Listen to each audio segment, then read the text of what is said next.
안녕하세요. 월요일 비탐성에 나오신 모든 빛의 성도님들을 환영합니다. 지난 주말부터 기온도 많이 떨어지고 또 흐린 날씨가 계속되고 있는데요. 저 같은 경우는 이러한 날씨의 영향을 참 많이 받는 것 같습니다. 이렇게 날씨가 좀 흐리고 하면은 괜히 기분도 다운되고 그러는 것 같은데, 또 어떤 분들은 날씨에 전혀 영향을 받지 않으시는 분들도 계시더라고요. 사실 저희는 살아가면서 참 많은 것에 영향을 받으며 살아가고 있는데, 때로는 가장 중요한 하나님의 말씀에 충분히 영향을 받지 못하는 경우가 많은 것 같습니다. 하나님의 말씀보다는 세상의 기준이나 사람들의 시선, 평가에 너무나 많은 영향을 받을 때가 참 많은데요. 오늘 이 시간을 통해서 다시 한번 우리의 마음을 하나님의 말씀에 고정하며 그 말씀의 영향을 받고 그 말씀이 우리의 삶을 이끌어 나갈 수 있는 오늘 우리가 될 수 있었으면 좋겠습니다. 기대하는 마음으로 오늘 함께 빛삼통 기도로 시작하도록 하겠습니다. 하나님, 우리의 마음을 세상의 시선과 평가에서 돌이켜 하나님의 말씀에 고정할 수 있도록 도와주시기를 기도합니다. 우리의 삶 속에 많은 것들이 우리의 마음을 흔들지만 가장 중요한 것은 하나님의 말씀이라는 것을 우리가 기억하며 그 말씀이 우리의 삶을 인도할 수 있도록 도와주십시오. 오늘도 기대하는 마음으로 하나님의 말씀 앞으로 나아갑니다. 주님께서 주시는 지혜와 진리를 통해서 우리의 마음과 생각이 새로워지고 주님의 뜻 안에서 살아갈 힘을 얻을 수 있는 시간이 될 수 있도록 주님 도와주옵소서. 예수님의 이름으로 기도합니다. 아멘. 오늘은 갈라디아서 3장 23절 한 구절의 말씀을 함께 공부해 볼 텐데요. 먼저 여러분들 묵상 노트 왼편에 한번 같이 적어 보도록 하겠습니다.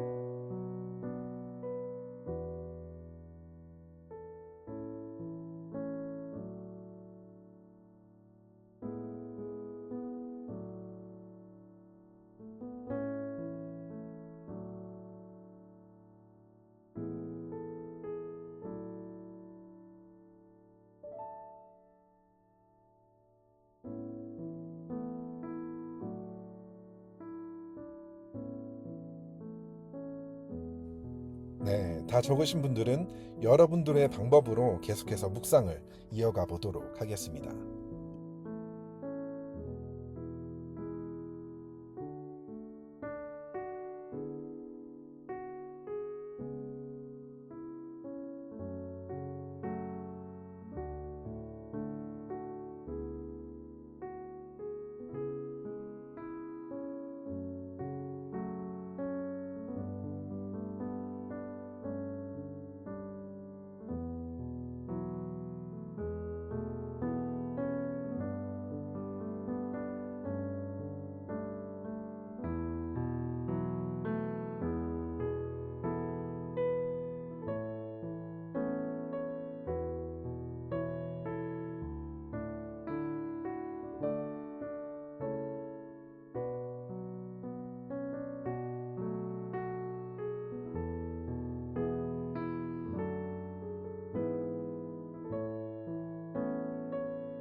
자, 이제 여러분들 묵상 노트 오른편에 몇 가지 질문 같이 한번 생각해 보면서 더 말씀 속으로 깊이 들어가 봤으면 좋겠는데요. 첫 번째 질문입니다.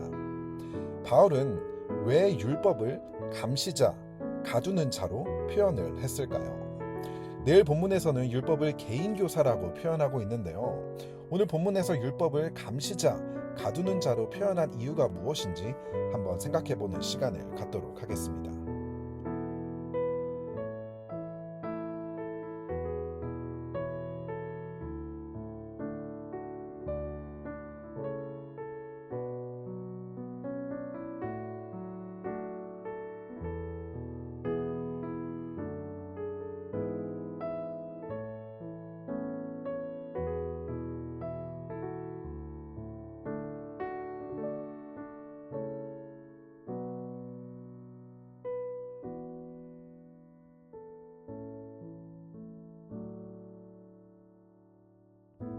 바울은 오늘 본문에서 율법을 감시자, 가두는 자로 표현하고 모사하고 있는데요.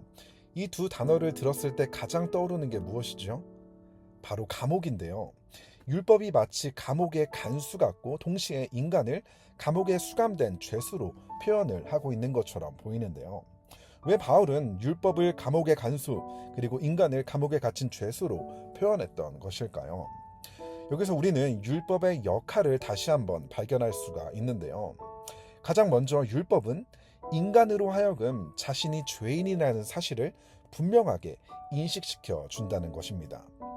마치 감옥에 갇힌 죄수들이 자신이 죄를 지었다는 사실을 부정할 수 없는 것처럼 율법은 인간이 하나님의 완전한 기준에 도달하지 못하는 죄인이라는 것을 깨닫게 해주는 역할을 하고 있다는 것이죠. 그렇기 때문에 율법은 모든 사람이 죄 가운데 있는 죄인이라는 사실을 깨닫게 해준다는 것입니다. 그리고 두 번째로 율법은 죄를 경계하고 억제하는 역할을 하고 있는데요.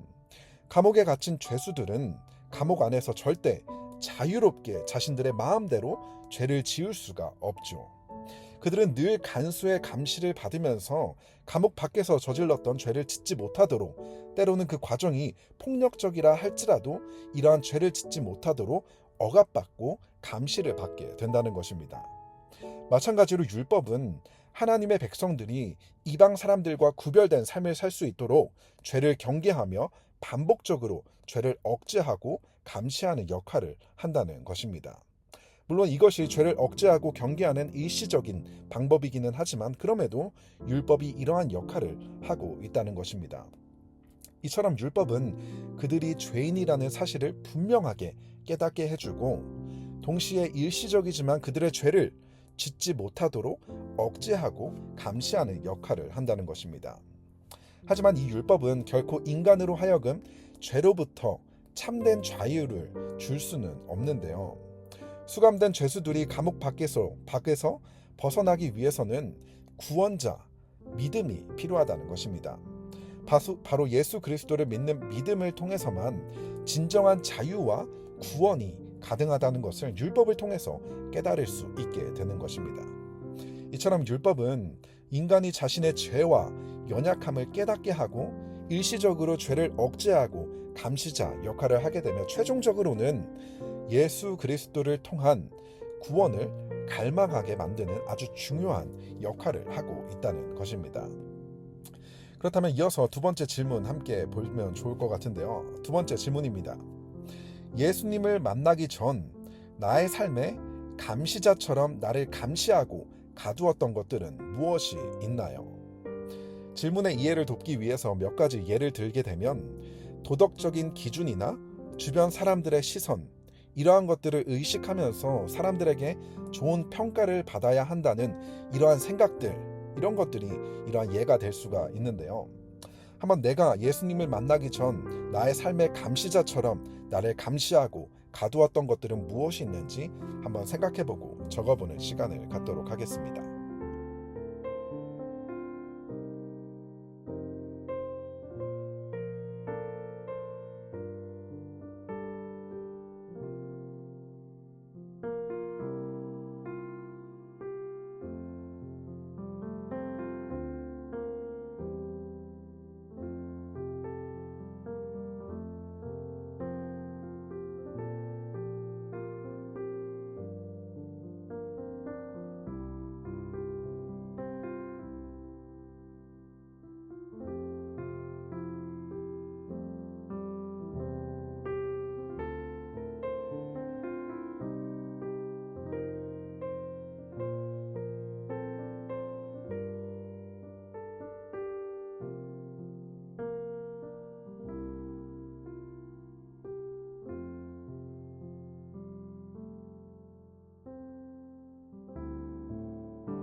예수님을 만나기 전 우리의 삶에는 우리 스스로를 감시하는 여러 가지 기준들이 있었던 것 같은데요.